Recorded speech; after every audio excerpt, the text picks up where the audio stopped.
Okay, so the last thing you do on your road test are 5 brake checks. So you cannot drive the bus until you do 5 brake checks. So the bus is off, and you put the battery in the on position to start. Basically, the first brake check that you do is the static test, air leak test. So basically, you look at your air pressure gauge, make sure it's full or almost full, which it is, and you cannot lose more than 2 psi in 1 minute. So you're going to press on the service brake below and take off your parking brake. You're going to lose a little bit of air pressure, which is normal, but after that initial loss, you cannot lose more than 2 psi in 1 minute. So we're going to wait a minute, either count 60 seconds in your head or wear a watch. Keep an eye on your air pressure gauge and keep an eye on your watch. Okay, let's just say it's been a minute. I did not lose more than 2 psi. I have no air leaks. Now that we completed the static test, we're going to do the low pressure warning test. So basically, we're going to bleed out air pressure. We're going to pump out air pressure until we hit 60 psi. Basically, the wig-wag is going to fall at 90 psi. And then your low pressure warning system will come on at 60 psi. So I'm going to take out the air pressure.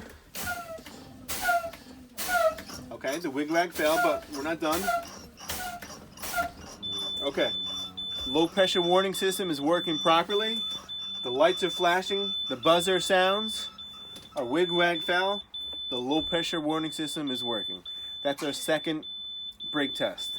The third brake test is a spring brake test. We need to make sure our spring brake pops out automatically between 20 and 45 psi.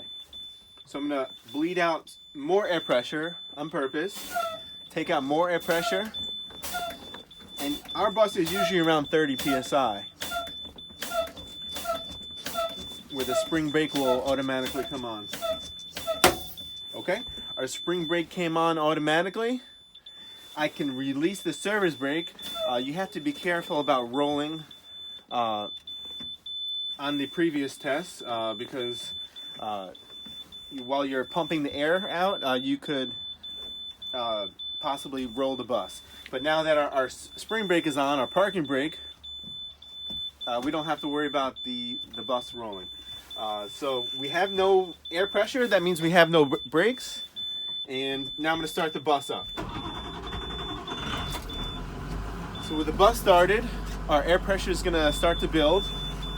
I'm going to give it a little gas, a little accelerator, between 10 and 15 RPMs. Our air pressure will build a little faster. So we're just going to continue to wait